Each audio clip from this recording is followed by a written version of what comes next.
The applause was thunderous as Steve Harvey stepped aside, gesturing toward the entrance with his signature grin. The camera panned to the side of the stage where a tall, stoic figure emerged from the shadows, every step deliberate and grounded in centuries of tradition. Samuel Wilson, a Queen's Guard from London, made his way onto the talk show stage, not with the swagger of a celebrity, but with the grace and composure of a soldier who knew the weight of his duty. Clad in full ceremonial attire, his scarlet tunic glowed under the studio lights, the silver buttons gleaming like quiet reminders of discipline.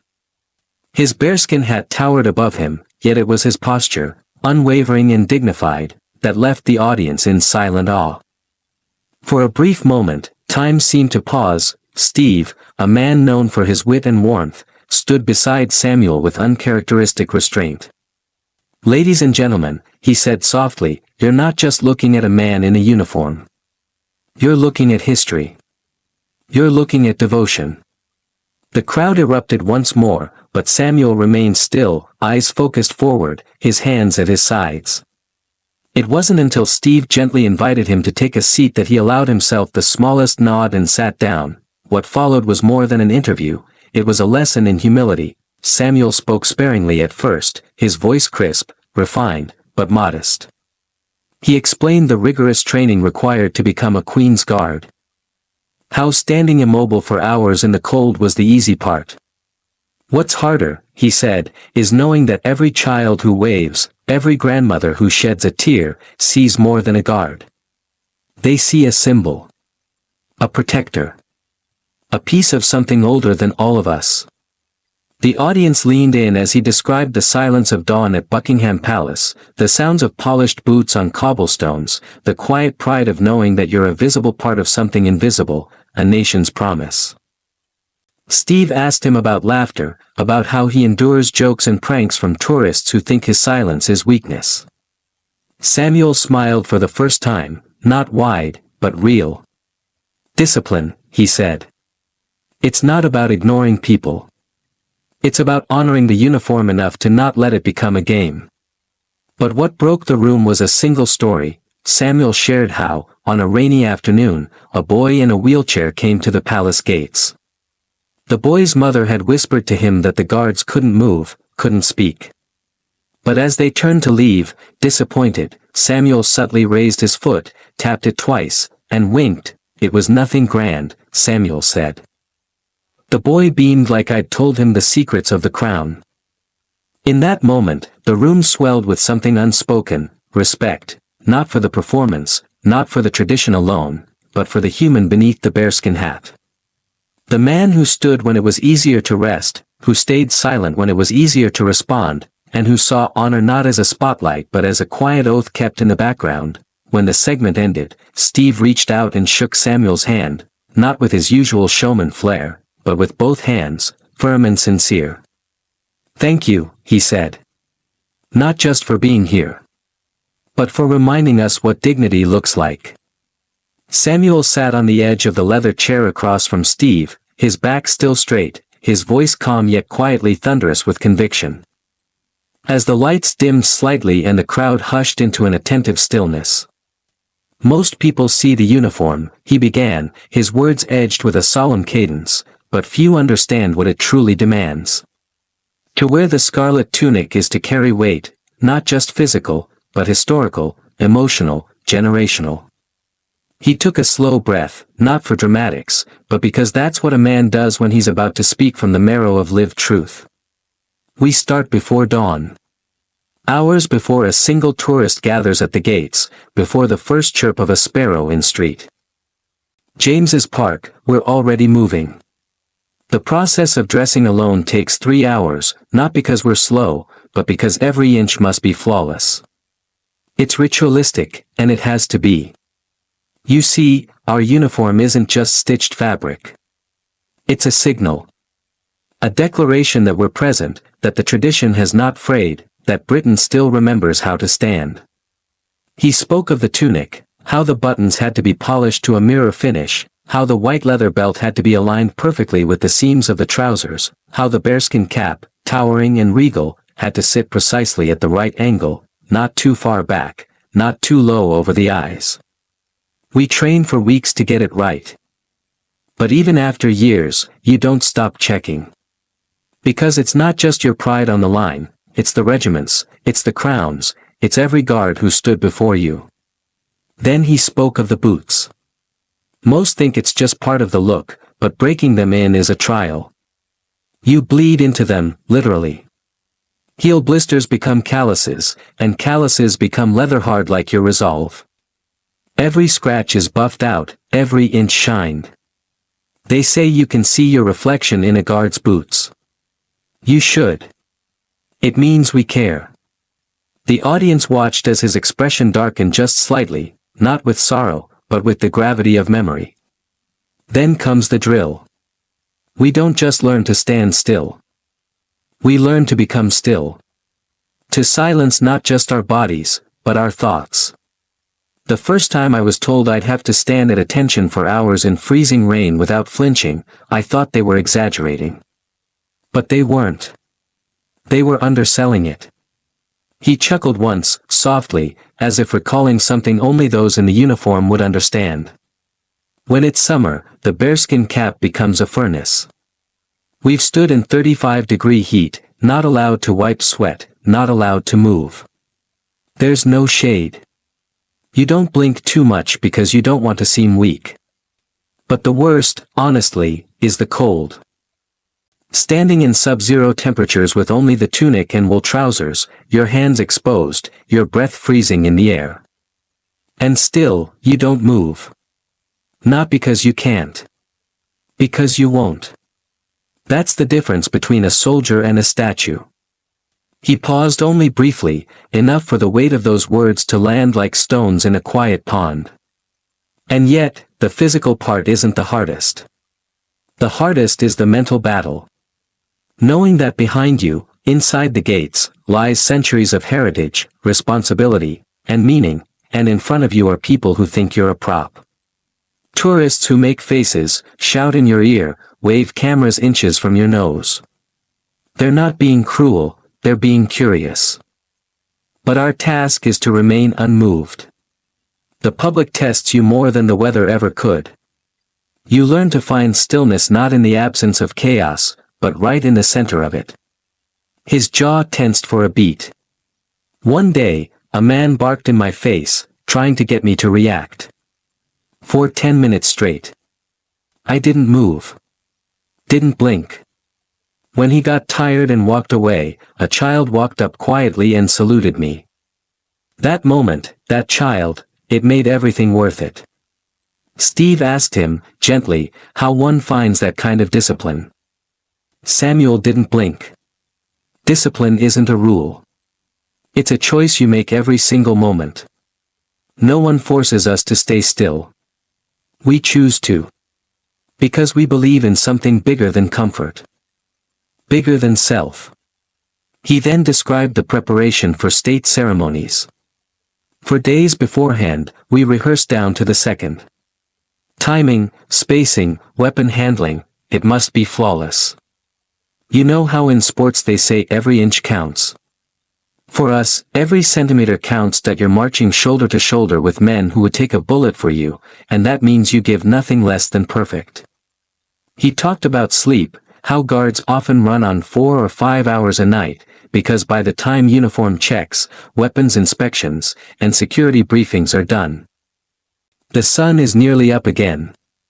You learn to rest your mind even when your body can't sleep. You learn to focus your energy, to block out the pain, the fatigue, the doubt. It's not about having no weakness. It's about never letting weakness lead. Samuel's tone softened then, just slightly, as he glanced toward the crowd, his eyes scanning not with judgment but with shared humanity. People think the Royal Guard is about being silent. But it's not. It's about being present. We are there, not just to look impressive, but to remind the world that some things still matter. Precision. Patience. Honor. He recalled his first changing of the guard ceremony. I was trembling, but not outwardly. Inside, though, I kept asking myself, do I deserve this? That's what most people don't see. Behind every guard is a man who sacrificed, doubted, overcame. A man who stood in the dark while others slept, who polished boots while others scrolled phones, who buried his complaints beneath layers of steel resolve. He recounted injuries, twisted ankles mid-march, sunstroke during summer parades, fingers going numb in winter, and once, collapsing from dehydration just as the guard was changing. And still, I came back. Because no one else can do your duty for you. There are no substitutes for responsibility. Steve asked one last question, why he continued, after years, after hardship. Samuel smiled, not wide, but deep. Because one day, I saw an old veteran in the crowd. He stood straighter than most people half his age. When the band played God Save the King, he saluted, not just with his hand, but with his heart. That man had given everything. And when he looked at me, there was respect in his eyes. That's why I stay. Because I owe it to him. To every guard before me. To the country. And to the little boy who sees a red coat and thinks it means something. The audience rose in applause, not the kind born from entertainment, but the kind born from respect. And as Samuel stood to leave, straightening the cuffs of his tunic and adjusting his bearskin with a quiet grace, everyone knew they had not just heard a story. They had witnessed a legacy. Samuel adjusted slightly in his seat, his ceremonial boots creaking faintly under the studio lights, and for the first time, his voice dipped into something deeper, something lived. There's a misconception, he said quietly, almost as if confiding in the audience rather than addressing it.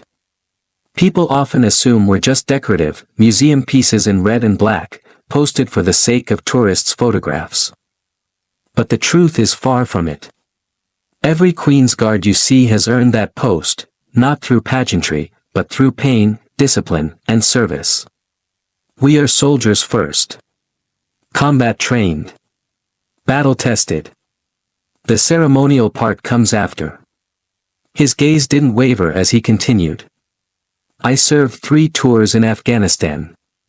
1 in Iraq. I've walked through dust storms so thick you couldn't see your own hands.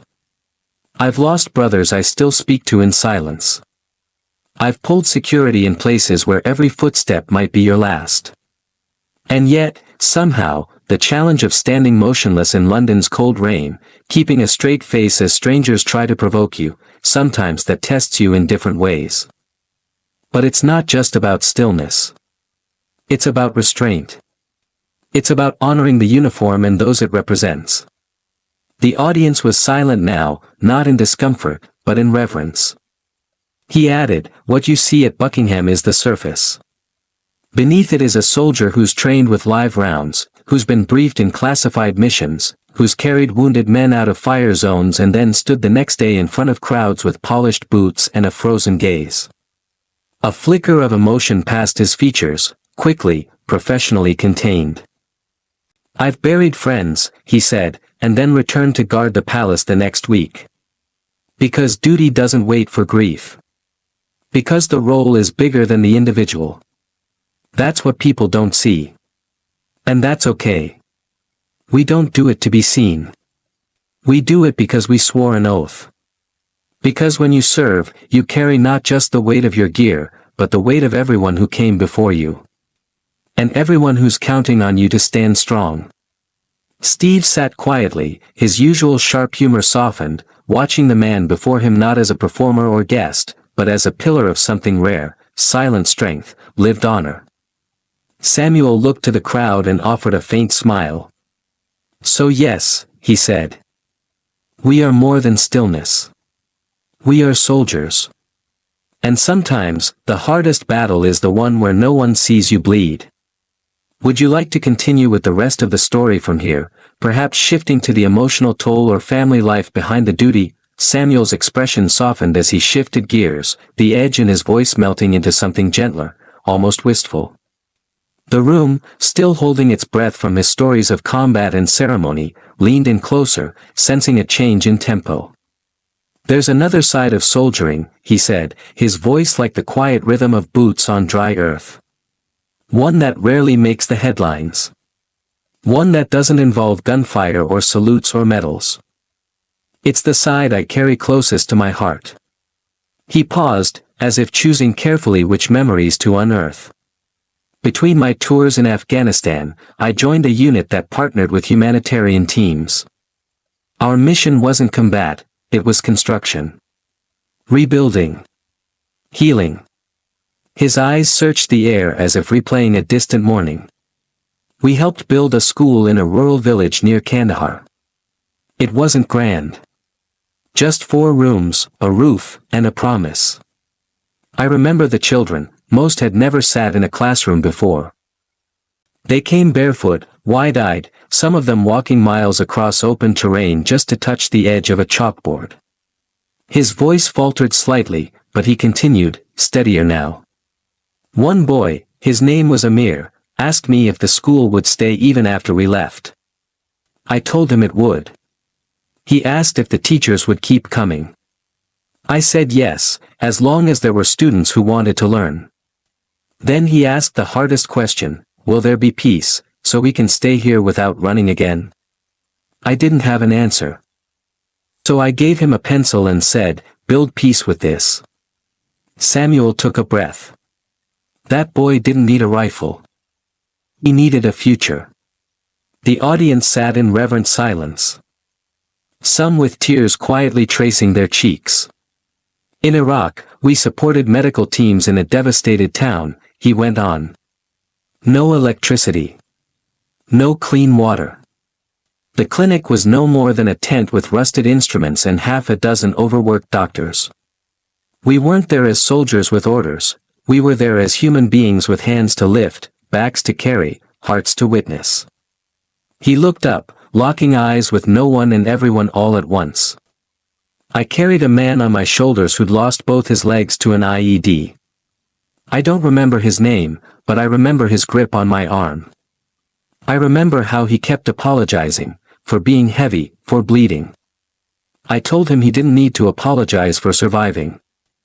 Samuel folded his hands loosely in his lap. These moments, they don't show up in the newsreel. They don't get framed on palace walls. But they shape you. They remind you that the strength of a soldier isn't just measured by endurance in battle, but by compassion in crisis. We're not trained only to fight. We're trained to protect. And sometimes, protection looks like standing guard. Sometimes it looks like shielding a child with nothing but your presence. And sometimes, it's building a wall that will keep out the wind just long enough for a sick girl to sleep.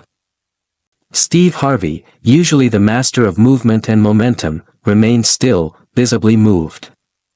Samuel looked to the crowd, his voice steady once more. Duty doesn't end when the bullets stop. Our role doesn't dissolve when the uniform comes off. Whether on the battlefield, behind palace gates, or inside a shattered village, the oath remains the same: serve, protect, uplift. Not for glory, not for applause, but because it's right. He smiled then, a quiet, reflective smile that seemed to stretch across oceans, deserts, and decades. The finest things I've ever built weren't made of stone or steel, he said. They were moments. Human connections. Silent promises that, even in war, kindness survives. Would you like this to lead into a closing reflection about how this dual life, combat and compassion, shaped Samuel's view of service and identity? When the show returned from commercial break, the studio lights dimmed slightly, not from darkness, but a softening, as though the air itself understood the gravity of what was about to be shared. Steve Harvey sat quietly, no punchline on his lips, no teasing twinkle in his eye. The mood had shifted. Deepened. And Samuel Wilson, still sitting with impeccable posture in his Queen's Guard uniform, now held something tender in his gloved hands, a framed photograph. He turned it gently toward the audience. It was a picture of 2 young men.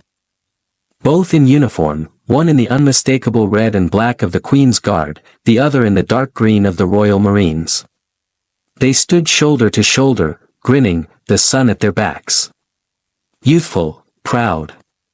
United. This, Samuel said, voice hushed but clear, is my younger brother, Michael. The screen behind them lit up with the same image, and a quiet murmur rippled through the crowd. We took this just 2 weeks before his last deployment to Helmand province. Michael was fierce, Samuel added, the corners of his mouth lifting faintly. Fierce, and kind. He was the type to make friends in a room full of strangers, to carry more weight in the field than anyone else, and still joke about it after. He could make you laugh even when everything around you was falling apart. He paused, and then, one morning, like any other, we got word that his patrol had hit an IED. The silence in the studio was complete. There's no handbook for that call, Samuel continued, his eyes now anchored to the floor, as if searching for words buried deep. No training prepares you for the sound your mother makes when she hears her son is gone. Michael died instantly.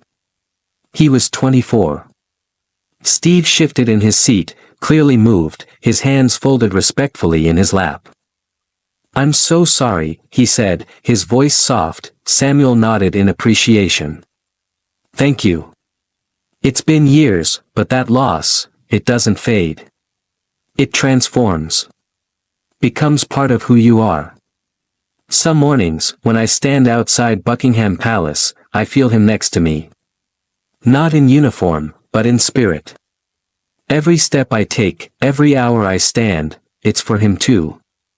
He took a moment to collect himself. I've served in war zones, I've stood guard in silence, I've watched nations mourn monarchs and celebrate jubilees. But no duty has ever felt heavier, or more sacred, than being his brother. I wear this uniform not just for the crown, not just for tradition, but for him. To honor the life he gave in service of something bigger than either of us. The screen behind them faded to black again. Samuel looked to the crowd. Michael once told me, if anything happens to me, make sure people remember that I wasn't just a soldier. I was someone who loved hard, fought fair, and never left a man behind. And that's what I try to do. To be that memory made real. A tear glistened in the eye of a woman in the front row. A man in the back bowed his head. Steve leaned forward. And you've done that, Samuel. You've done that beautifully. Samuel smiled then, not out of joy, but out of strength. Grief doesn't break us, he said. It teaches us what matters. And what mattered most to Michael was living with honor. I just try to follow that lead. Samuel held the photo just a little tighter, as if by doing so he could hold his brother closer, not just in memory, but in presence. His voice, though composed, took on a new texture, thicker with affection, threaded with pride, and edged with that ache only love and loss combined can create. Michael wasn't just a soldier, he began, glancing once more at the photo before resting it gently on his lap. He was light. The kind of light you don't realize is keeping you warm until it's gone. He smiled softly, and the audience leaned in. He had this ridiculous ability to bring people together, even in places fractured by fear and war. He could talk his way out of almost anything. We used to joke that if you gave him 5 minutes, he could get 2 rival village elders to sit down and share tea. Laughter rippled gently through the audience, not because the image was funny, but because it was vivid. Because it was human. In Helmand, Samuel continued, the locals had a nickname for him. They called him the Candy Soldier. His smile grew warmer, the memory visibly brightening his face. He used to carry a whole stash of sweets in his vest pockets, not just rations. I'm talking actual candy. Lollipops, wrapped toffees, sometimes even little chocolate bars. Wherever his patrol went, the children would follow, barefoot, giggling, holding out their hands, and he'd always have something for them. He said, if I can make a child smile here, even for a second, then that second is peace. That second is what we're fighting for. Steve Harvey sat still, visibly moved. The audience was silent again, but this time it was a warm silence, full of respect and a quiet, shared grieving. There's this one image I'll never forget, Samuel said, his voice lowering. Michael kneeling down in the dust, handing out sweets from his vest while a little girl, maybe 5, maybe 6, tried to tie a flower in his bootlace. Her brother held onto his sleeve like he was the only safe thing in the world. And Mike, as usual, was beaming. That's who he was. In full kit, in full war, but always ready to kneel down to a child's level and bring joy. He paused, eyes glistening now, though no tear fell. That's how I remember him, not in a firefight, not in a uniform, but in that moment. A soldier with kindness in his pockets. A warrior who chose warmth every chance he got. Samuel looked up at the audience. He reminded us that even in a place filled with danger, you could be a bridge. You could still be human. He didn't hand out sweets to win favor or soften images, he did it because he believed connection was more powerful than fear. That if you gave a child a reason to smile today, they might dream differently tomorrow. He looked down at the photo one last time before setting it gently on the table beside him, almost like placing it on an altar. He never got to come home. But his legacy, those sweets, those smiles, that spirit, it lives on in every child who felt seen by him. In every soldier who learned from his example. And in me. Would you like the story to now transition into how Samuel channels that memory into mentoring younger soldiers, or perhaps ends with a powerful message to the audience about carrying forward those values? Samuel glanced around the studio with a smile that trembled somewhere between nostalgia and disbelief. You know, he said, his eyes flickering toward Steve, if Michael were here today, he'd be laughing his head off. Not because I'm on your show, but because we both are. In a way. He leaned forward slightly, hands resting on his knees, his voice softening into something personal. See, during our second tour in Afghanistan, Michael started this thing in the barracks. He called it Harvey therapy. Steve raised an eyebrow, caught off guard. Harvey therapy. Samuel nodded. Yeah. You became our unofficial therapist. Our escape. Our pressure valve. The audience chuckled, and Steve chuckled too, but Samuel's face remained earnest, his words anchored by memory. It started with one episode. Someone had downloaded a few clips of your stand-up routines and Family Feud bloopers onto a hard drive. Michael watched them after a rough patrol, just him and a few mates, and I remember hearing them laughing down the hallway, really laughing, like they'd forgotten, even just for 10 minutes. Where they were. He paused. Next thing we knew, it was a nightly tradition. They'd pull chairs together, rig up a laptop with some speakers, and squeeze 20 blokes into a space meant for half that.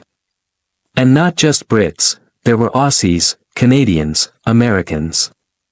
Michael didn't care where you were from. If you had boots in the dust and your mind in the grind, you were welcome. He'd say, it's time for therapy, lads, and boom, Harvey was on. Laughter and warmth washed through the room. Steve sat speechless, a hand covering his mouth for a moment, not in disbelief, but in deep emotion. Samuel continued, eyes gleaming. He said you made him feel like the world wasn't broken. That if someone out there could make that many people laugh, then maybe, just maybe, joy wasn't out of reach. Even in a place surrounded by wire and watchtowers. Even on days when the news from home came in the form of sealed letters. Even when we lost someone. He paused, eyes fixed on the floor as if listening for echoes. After Michael died, he said softly, we still kept watching. Because somehow, it felt like he was still in the room. Like he was in the corner, laughing with that crooked grin of his. We'd watch old clips and quote him, run that answer by me again, mate. Are you sure that's on the board? The crowd laughed gently, the moment held between lightness and reverence. It mattered, Samuel said, looking back up. It mattered more than I think any of us understood at the time. When everything felt heavy, when the desert closed in and silence got too loud, you gave us something to look forward to. You reminded us of who we were before the uniform. You reminded us we were still human. Steve was visibly moved now, his usual composure shaken by the weight of what he'd just heard. I don't even know what to say to that, he murmured. Samuel smiled. You don't have to say anything. You already said it, every time you stepped onto a stage or cracked a joke. You gave us something we couldn't pack in our kit bags.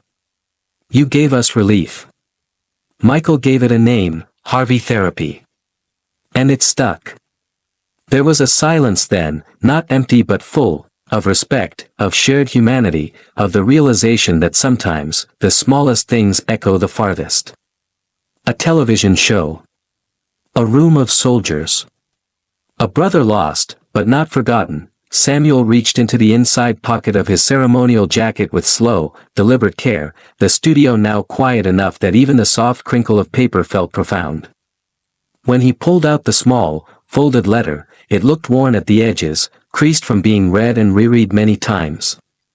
He held it delicately, like something sacred. "This," he said, his voice steady but reverent, "is the last letter Michael sent me. It arrived 3 days after we lost him. I wasn't ready to read it then, not all at once. I'd open it, close it, try again the next night. But I've carried it with me ever since. Because these words, they are him." He looked down, unfolding the paper carefully, and began to read aloud, his accent softening into something deeply personal. "Hey Sam." "Mike," Samuel finished reading and slowly folded the letter again, pressing it gently between his hands. The audience didn't move. Some wiped away tears, others simply sat in still silence, hearts full. He looked up, his voice quiet but unwavering. He never came home. But his words did. His laughter did. His belief that joy was a form of resistance, that it kept us whole when everything else tried to take us apart. That letter reminds me, every day, that what we carry matters. That the smallest moments, the laughter, the kindness, the shared breath after chaos, those are what endure. He turned to Steve, who now had tears in his eyes. "You weren't just a comedian to him. You were a lifeline. A reminder that even in a war zone, life could still surprise us with light. Don't know when this'll reach you. Could be next week, could be next month, mails all over the place lately. But if it's late, just know I'm probably somewhere dusty, swearing about rations and trying to fix the comms unit with chewing gum." Again, anyway, we had another Harvey therapy night. Jenkins smuggled in a few new episodes of Family Feud, and you should have seen the lads. Grown men, combat boots, body armor, bent over laughing like schoolboys. One of the Yanks even snorted water out of his nose. God, it felt good. It's strange, Sam. Out here, surrounded by things that break people, it's laughter that puts us back together. 10 minutes of joy feels like armor. I watch these guys light up when Steve asks something ridiculous like, "Name something you might lose in the dark," and someone says, "Your trousers," and for those few minutes, no one's scared, no one's angry, no one's alone, we feel human again. Isn't that something? In a place built for destruction, we're reminded of connection. And that's what we're really fighting for, I think, not just land or politics, but for the chance to feel human in a world that keeps trying to make us forget. You always say standing guard is sacred. I get it now. Because the guard doesn't just protect the palace. He protects what's left of us. Dignity. Memory. Hope. So when you stand there next time, chin up, motionless, know that you're carrying all of that. And a bit of me too, love you, brother. Keep standing tall, Mike. Samuel finished reading and slowly folded the letter again, pressing it gently between his hands. The audience didn't move. Some wiped away tears, others simply sat in still silence, hearts full. He looked up, his voice quiet but unwavering. He never came home. But his words did. His laughter did. His belief that joy was a form of resistance, that it kept us whole when everything else tried to take us apart. That letter reminds me, every day, that what we carry matters. That the smallest moments, the laughter, the kindness, the shared breath after chaos, those are what endure. He turned to Steve, who now had tears in his eyes. You weren't just a comedian to him. You were a lifeline. A reminder that even in a war zone, life could still surprise us with light. Steve reached across and gripped Samuel's hand firmly, both men nodding, neither needing to say anything more. The crowd, now on its feet, erupted into a standing ovation, not out of habit, not because the cameras were rolling, but because something sacred had just happened. A soldier had read his brother's final words. And in that reading, he had reminded everyone in the room that honor is not loud, and heroism is not always visible. As the applause softened and the room settled back into silence, Samuel looked down at the letter one last time, then carefully tucked it away as though returning a piece of his brother to his heart. He took a breath, not to steady himself, but to give space to what came next. There was a shimmer in his gaze now, not of tears alone, but of something more enduring, presence. I still hear him sometimes, Samuel said, his voice low, not dramatic, but intimate. Not in dreams, not in shadows. Just. Suddenly, out of nowhere. That voice. His voice. Clear as day. Quoting Steve, bad impressions, corny accents, perfect timing. He had this one bit he loved to repeat, over and over. Steve, you once said something like, ain't nobody losing their job because they too fine at it. Michael used to say that to me whenever I was overthinking something. Chill out, Sam, he'd laugh. You're too fine at standing still to be replaced. He smiled gently, and the audience joined him in the warmth of the moment. But the thing is, Samuel continued, now looking not at Steve.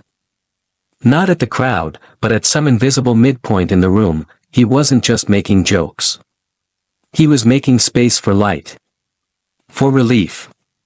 For the human parts of us that war tries to crush. His voice dipped into something tender and unshakable. I've come to believe that laughter is an act of courage. Especially in darkness. It's a rebellion against fear. It says, you won't take all of me. You won't erase my joy. He paused and looked up, as if speaking to someone just beyond the spotlight. Michael knew that. He didn't laugh because life was easy. He laughed because it was hard. Because he needed to remind himself, and all of us, that even in Helmand Province, even surrounded by silence and sorrow, we were still alive. Still human. Steve Harvey's eyes glistened now, his hands folded in front of his mouth, not out of habit but reverence. The audience was utterly still. And Samuel, this stoic man in full dress, trained to stand motionless in the face of the world's gaze, spoke now not as a soldier, but as a brother. So when people ask me how I keep standing, how I hold myself still through rain and cold and noise, he said, I tell them, it's because of what I carry. Michael's voice. His laughter. His belief that a good joke could stop a bad day from taking root. That a moment of joy could reclaim your soul from the shadows. Samuel looked out at the audience, his final words landing like a soft drumbeat in the quiet of their hearts. Sometimes, the bravest thing you can do is laugh. And sometimes, the most powerful way to honor someone is to keep hearing their laughter echo in yours. And with that, the screen behind them faded in, not with fanfare, but with a single image, Michael Wilson. Royal Marine. Smiling. Kneeling in the dirt, surrounded by Afghan children, holding out a fistful of sweets. Below, just one line appeared, the candy soldier, loved. Remembered. Still laughing. Steve sat back in his chair, visibly moved, his usual quick wit replaced by a long, silent breath. He blinked a few times, swallowing the emotion rising in his chest as he turned toward Samuel, not as a host addressing a guest, but as a man speaking to another man who had just bared his soul. His voice, when it finally came, was quiet. Steady. Full of something deeper than admiration. I've done a lot of interviews in my time, he said, glancing at the audience, and most of them, I can see where they're going. I can feel the rhythm. But this one surprised me. Not because of what you've done, Samuel, but because of how you've carried it. He paused, letting the moment breathe. You reminded us tonight that behind every uniform, there's a story. A family. A laugh. A loss. And a love that doesn't die just because someone's gone. The audience was silent, hanging on every word. No clapping. No cheering. Just a shared reverence. Steve turned fully toward Samuel, eyes glistening. You brought Michael to life for us. You reminded us what sacrifice looks like, not just on the battlefield, but in the quiet spaces in between. In the candy handed to a child. In the shoulders that carry a wounded friend. In the silence of standing guard while the world spins on. Samuel, ever composed, gave a faint nod. His voice, when he spoke again, was clear. Strong. Final. There's a motto we carry, passed down through generations of soldiers. You won't find it on a recruitment poster, but it lives in every one of us. He looked out at the audience now, as if speaking to them not from a stage, but from across a long, ancient wall they've never had to stand on. We stand so others may sleep peacefully. He let the words linger. That's why we do what we do. Whether it's in a war zone or on the steps of a palace. Whether we're handing out candy to children or holding a line in silence. Our job is not to be seen. Our job is to hold the night, so the world can wake up without fear. A quiet gasp moved through the audience, followed by a slow, rising applause. This time it wasn't thunderous, it was measured. Respectful. Kind of applause reserved not for entertainment, but for testimony. For truth. Steve stood, and so did everyone else in the studio. Not because they were told to, but because something in them knew they had just witnessed something rare. A soldier, a brother, a keeper of dignity had stood before them, and reminded them what it means to serve not just with strength, but with soul. Thank you for watching the video. If you enjoyed it, don't forget to hit like and share it. Subscribe to our channel for more inspiring videos. Thanks again and see you in the next one.